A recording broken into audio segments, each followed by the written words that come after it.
Welcome back to CBS Mornings. We are very excited to launch a new series with you. It's called Mornings in the Metaverse. We'll be exploring what many in the tech world say is the next big thing, and I happen to agree. You'll be able to immerse yourself in the internet, perhaps sitting in a virtual office, before heading out to enjoy the virtual beach. Now, you've seen the headlines. We all have. Microsoft is spending nearly $70 billion to acquire a gaming company that can help it build virtual worlds. Apple, for its part, is reportedly developing a new mixed reality headset. And then there's Facebook, which changed its corporate name to Meta in a nod to what it sees as the future. So to find out where we are going, we decided to take a look back at where we've been, from dialing into the internet to bringing it everywhere we go. That's right now. The next big leap may be living inside of it. Once upon a time, reporters got their first real glimpse of the World Wide Web. That thing called the internet, the special world created when phone lines connect computers to each other. Hi guys. It was the 1990s. Take a spin, now you're in with the techno set. You're going texting on the internet. And as we started with the very basics, And all web addresses start with http:// the whole concept was still kind of baffling. And what about this internet thing? Do you know anything about that? Sure. Well, what the hell is that exactly? Well, David, what it was a revolution. The internet upended almost every aspect of our lives, especially when we figured out how to take it with us. And I can just scroll around like this and scroll over here. I can even make this text bigger if I want to. And now, if you believe the hype, a new revolution is here. The next platform and medium will be even more immersive. An embodied internet where you're in the experience, not just looking at it. And we call this the Metaverse. Facebook, Microsoft, Apple, and so many others are investing billions in what may become a single 3D virtual world. Or maybe several worlds, connected or maybe not, no one is quite sure. Except to say that you'll hopefully want to spend a lot of time and money there. Oh, there's swag. So to get a sense of what the Metaverse is so far, Here we go. I visited an existing piece of it. So this is my VR self. Or at least my avatar did. There he is. Yeah, it's pretty seamless. You know, I don't have arms or legs, but got hair.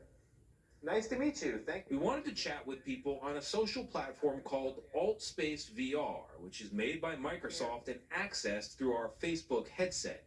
Hello. How are you? Whoop. We found that, just like in real life, Could I ask you a couple questions? some people did not feel like talking. Maybe?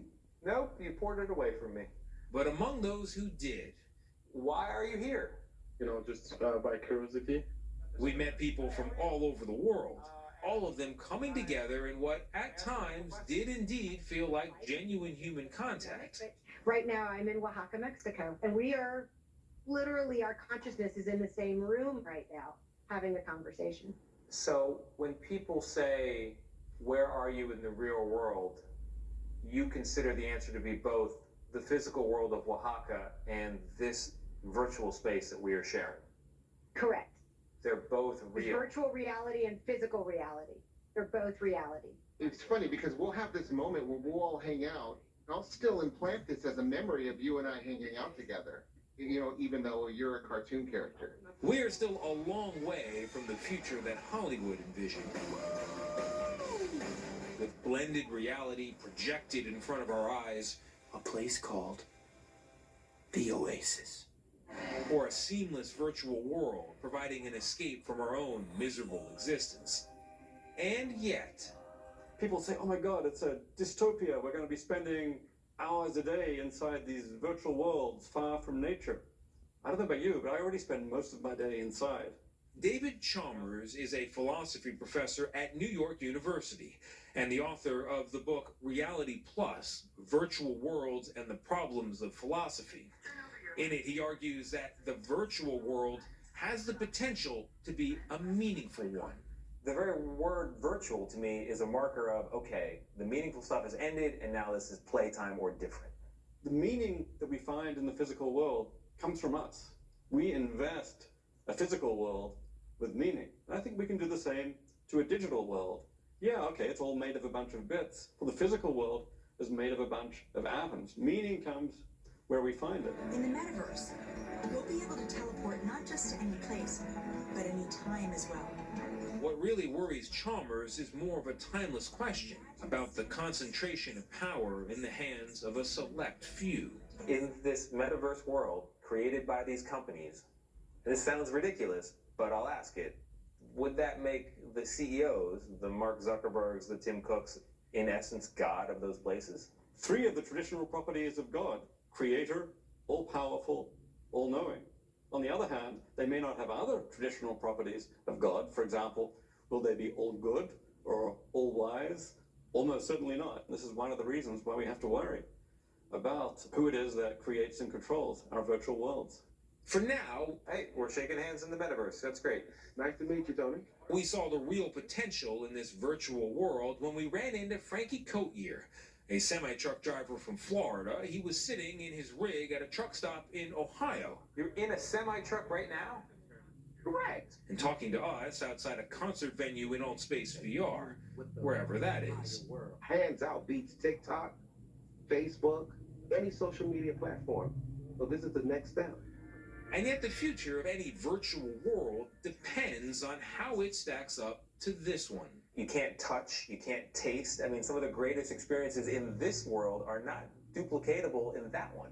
Absolutely, that's true, yeah. So is the thought that the metaverse eventually will port all of our experiences and senses in this world into it?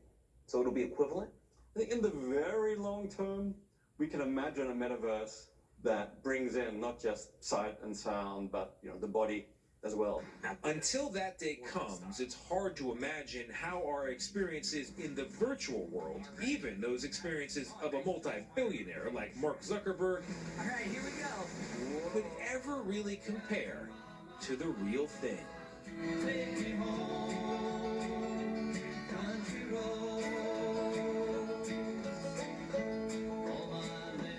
I love the video of him doing that, by the way. I love that video. I love think it so that's much. very cool. I think it makes a great point about how, the real world, this world, still has a lot going for it. It looked really fun. So what? I'm still struggling with this.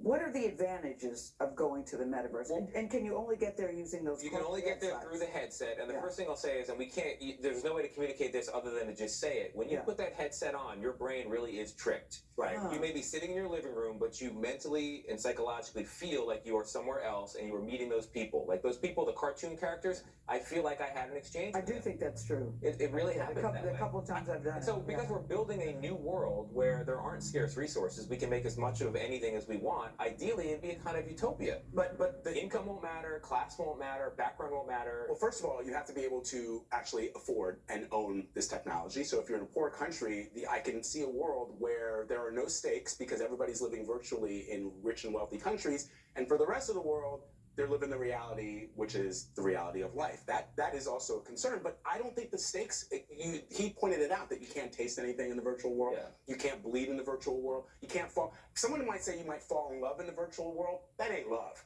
That's something else. Is love really what you're looking for? I'm looking for everything. I love life. I want to experience all of life You could in be real thinner time. in the virtual world. You can be all those Like things in that. the virtual world, and if we make it a public resource, in part at least, then everyone will be able to access it. You know? Interesting. All right, love it. Deep dive. That's just the beginning. We encourage you to continue along with us with the CBS Reports documentary. Welcome to the Metaverse. It's streaming now on the CBS News app and Paramount Plus, or you can watch this Saturday at 8 p.m. Eastern on the CBS News app. And our Mornings in the Metaverse series continues next week with a look at the future of gaming, sports events, concerts, and movies, how we could soon be spending time in the virtual worlds of film franchises like The Matrix. And also, how cool is our logo? And the logo is amazing. Shout out to Gabe who created that. Yeah, I love it. Thank you, Gabe. You can hear more of Tony's conversation on the metaverse with NYU's David Chalmers. You just saw him on Tony's piece on today's CBS Mornings podcast. Coming up next, Vlad,